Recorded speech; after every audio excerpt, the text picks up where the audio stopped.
Let's assess, shall we? Bag over my head for optimal disorientation. The fact that Wednesday is able to take the time to make this calm, cool assessment of her situation would seem to indicate that the disorientation is not optimal, or marginally effective, or even mildly annoying. Wrists tied tight enough to cut off circulation. And no idea if I'm going to live or die. It's definitely my kind of party. Because it happens so often in this show, it almost seems excessive to add a sin every time someone references yet another kink that is apparently a normal part of being an Adams. But much like Wednesday, my hands are tied. Who dares breach our inner sanctum? Kidnapping someone into your inner sanctum and then asking that someone why they are there. My foe was no psychotic killer. More like a bunch of high school clowns. Believing that clowns of any age can also be psychotic killers. We have roof parties, campouts, the occasional midnight skinny dip. And Yoko's an amateur mixologist. Speaking of Yoko, she was on Enid's boat team in episode 2 until her food allergy put her in the infirmary. But she's apparently good friends with Bianca, so either Bianca risked murdering her friend to win the race, or Yoko risked death to help her friend win. Since I can't prove which theory is correct, I'll just send them both. I'm nothing if not fair. Question is, what are we going to do with her?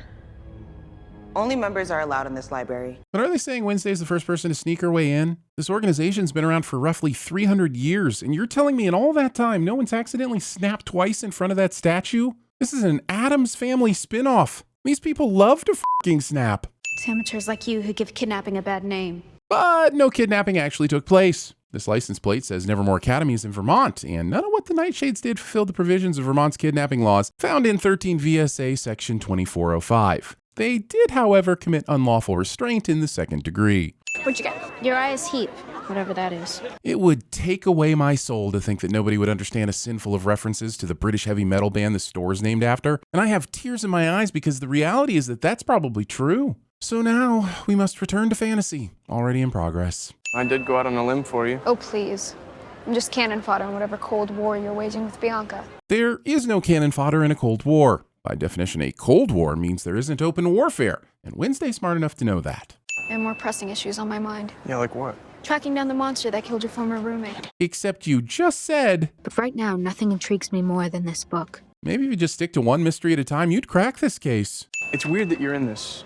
I mean, this journal is like, what, 30 years old? And what the hell is Crackstone doing in a picture with you? What's weird is that everyone automatically assumes that the drawing of a teenage girl with braids in a 30-year-old book is Wednesday. And what's even weirder is that Xavier recognizes that this indistinct pilgrim man-shaped drawing in the picture with her is Crackstone. Were there never any other pilgrims in Jericho? Yeah, it's Joseph Crackstone. He's like Jericho's founding father. It's kind of a big deal around here. Yeah, look. That's him. Convenient banner unfurling at exactly the right time to illustrate Xavier's point in this conversation is convenient. Because Ajax is going to be volunteering there. Things sneaked a peek at his assignment. Unless Ajax's assignment was written in Braille, that seems unlikely. You are about to travel back in time to the year of our Lord, 1625, to Jericho's first pilgrim settlement. Actually, no European settlements were established in Vermont until 1666, and Jericho wasn't settled until 1774. This town's historical tourism theme park is built on a lie. And beyond is our privy, America's first gender-neutral restroom. Privies weren't typically gender-neutral. The men's privy had a cutout of a star on the door, and the women's privy had the cutout of a crescent moon, of course. Privies were also small, standalone buildings built over a pit, not two-story houses like the building Arlene is pointing to. And my personal fave? Family of ferrets at a clam bake. Since domesticated ferrets don't live in the wild, it's unlikely that one, much less 4 of them would be found dead on the road. I think Connie's roadkill artist friend might be a little more Norman Bates than Norman Rockwell. You two want to make yourself useful? I reckon they could use a good brush with a tangle teaser. The teeth on these combs are way too stiff for proper taxidermy care. Übrigens, falls wurde erst 258 Jahre später erfunden. Wednesday wäre wunderbar bei TVSins. Hat jemand Interesse? Look at the size of those samples. She doesn't know how to portion control correctly. If they were just going to make Eugene a discount Pugsley, then why not just have Pugsley at the school with her? This is Pugsleyest. Apparently, everyone is off to their assignments, and so far, no incidents. Apart from Wednesday driving off all the fudge shop customers, Eugene vomiting on Lucas, and Wednesday beating up one of Lucas's friends and throwing him in the stocks, yeah, no incidents. It's almost as if all the chaperones who should be watching for incidents are on a coffee break at the Weather Vane. Mayor Walker, I'd like you to meet Marilyn Thornhill. In the spirit of outreach, she's Nevermore's first normie teacher. Do the what now? I thought Nevermore's paranormal thing was a secret. If you're telling me that Mayor Walker is in on it and helps to cover up any mishaps, then I'm okay with that. But you need to let the audience know why we're just spouting words like normie out in the open where said normies can hear. And if outcasts are like a social minority that peacefully coexists with normies, then the show has done nothing to establish that, save for a few throwaway lines like the guy in episode 1 saying that his camp counselor was a werewolf. Also, if I've learned anything from X-Men, it's that humans don't peacefully coexist with non-humans, and that Gambit was better in the comics. I need to know more about this Crackstone. So we have a meeting house to break into. Crackstone's face is all over this town. There's got to be a book or two about him. Maybe try going to the library instead of jumping straight to breaking and entering. Give me your retainer. In a show about a psychic with a disembodied hand sidekick and a werewolf roommate, picking a padlock with a retainer just fails to suspend my disbelief. Do you know how hard it is to actually pick a lock? You need specialized tools, training, and years of experience. The fudge is definitely the best thing about this place. Saying this after said fudge made you throw up 2 minutes ago. Putting your retainer back in your mouth after someone picks a rusty old lock with it. Thing, this is the girl from my vision. She's even holding the same book. That black one she had outside Crackstone's crypt. She's holding a black book, sure, but Wednesday never looked at the book when she had her vision. And even if she had, there's not enough detail in this painting to show that it's the same one. Your Nevermore sister, the one with the dark eyes and the sour face.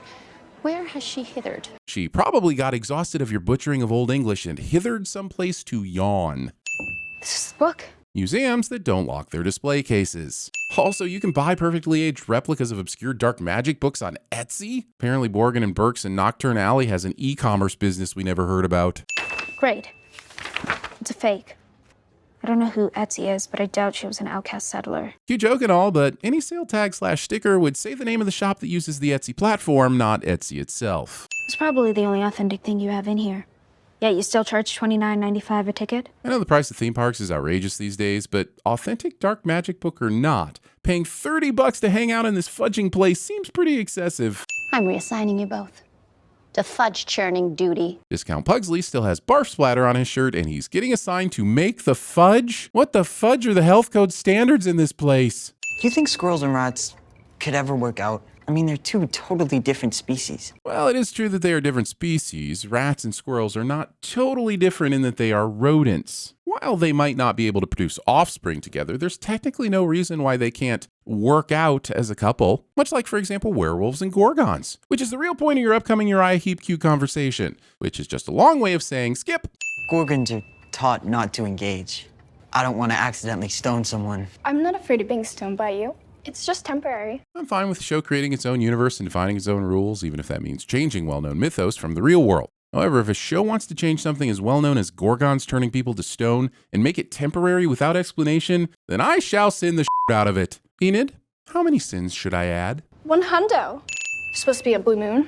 Only happens once every 23 years or something crazy. Actually, blue moons occur about every 2 to 3 years, with an average of 7 blue moons every 19 years. Not that she needs to be an astronomy expert, but being a werewolf, you'd think Enid would know a little more about the moon. You rang? Scene does not contain a lurch. You know the original Pilgrim Meeting House?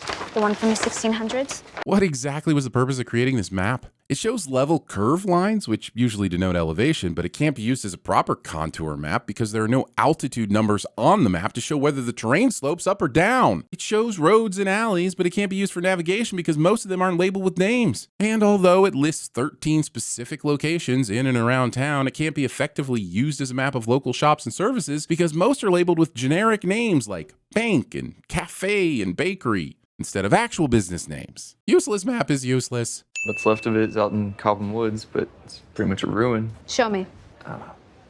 There. In this unlabeled area of the map, right at the edge of the medium and dark green blobs. No, I can't just touch something. My visions seem to happen spontaneously. And by spontaneously, I mean whenever they needed to move the plot along. Just an ancestor of a main character looks just like main character cliché. You are the true monster, all of you! Not searching your witches for weapons before taunting them. A wooden trapdoor in a fireplace is about as good of an idea as, well, a wooden trapdoor in a fireplace. Thing, I saw her! The girl from my visions. Her name is Goody Adams, and I believe she's my ancestor from 400 years ago. Was your first clue her name? Or that she looks exactly like you? The cover-up is always worse than the crime. It is not. Especially when the crime is f***ing murder. Psychic ability isn't rooted in logic, triggered by emotions. And let's be honest, emotion isn't exactly your strong suit. Watching Wednesday's determination to root out what happened to Rowan and stop the evil forces invading the town and still thinking she has no emotions. With everything in this town center built on right angles, this building on a diagonal is getting us in. Wait, when they were talking in the weather vane earlier, Tyler and Wednesday said, "Hey, listen, the ruins are kind of tricky to find. I could take you this afternoon. My shift ends at 2. Principal Weems would hang, draw, and quarter me if I missed the big statue dedication. Then we went through the whole dark vision / rain / monsters in the woods interlude, but we're just now getting to the statue dedication? Is this supposed to be the same day? Either time works differently in Jericho or Outreach Day has turned into Outreach Weekend. There are way too many things wrong with this. No one noticed this trail of gunpowder. No one accidentally stepped in or otherwise scattered this trail of gunpowder. And no one noticed that the water in the fountain smelled like gasoline. Mind you, Wednesday playing Vivaldi's Winter while all this chaos ensues makes the stupidity of the situation almost worth it. I said almost. While gasoline can burn hot enough to melt bronze, there's not enough fuel to burn long enough to reach that temperature. The fountain sides aren't tall enough to contain the heat, and the statue would start melting at the part closest to the heat first. Show doesn't know how to thermodynamics correctly. I've lost count of the number of angry phone calls, emails, and people in the town, alumni and parents. They want answers, and so do I. I can maybe see the alumni and parents bugging Weems for answers, but shouldn't the townspeople be calling the sheriff or the mayor? Nobody in the center of town on a busy holiday noticed a disembodied hand dragging gas cans up to the fountain and filling it with gasoline. They still hate us. Only now they sugarcoat it with platitudes and smiles. High school reunions. Other than being a ghost camera, which on this show is a possibility, there's no reason for this camera to start taking pictures on its own. Not to mention this is a film camera that doesn't have an auto winder attached, so even if it could take pictures on its own, it could only take one. This is what happens when you don't change your password after your security has been compromised. Also, getting stoned in the shower. Why are Frump and Adams on subsequent pages and in reverse alphabetical order? Episode doesn't even yearbook correctly. Holy shit, the cops got here quick. Who even reported this murder? He lived alone in an abandoned building and in the middle of an empty forest. This photo guy just screwed up the print. He went from the developer to the stop bath into the fixer before the photo even developed. It amazes me that a show on television, an industry dependent on film for its very existence, doesn't know how to process film correctly.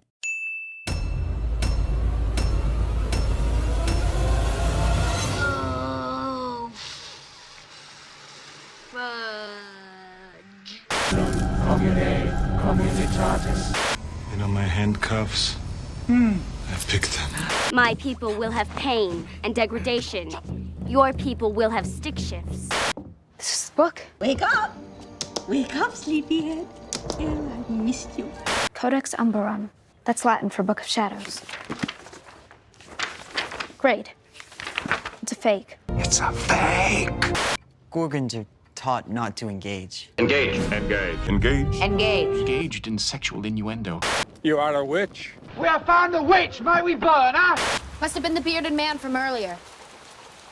Surprise, motherfucker. Fire! Fire! Fire! You don't think I want the truth? Of course I do. You can't handle the truth.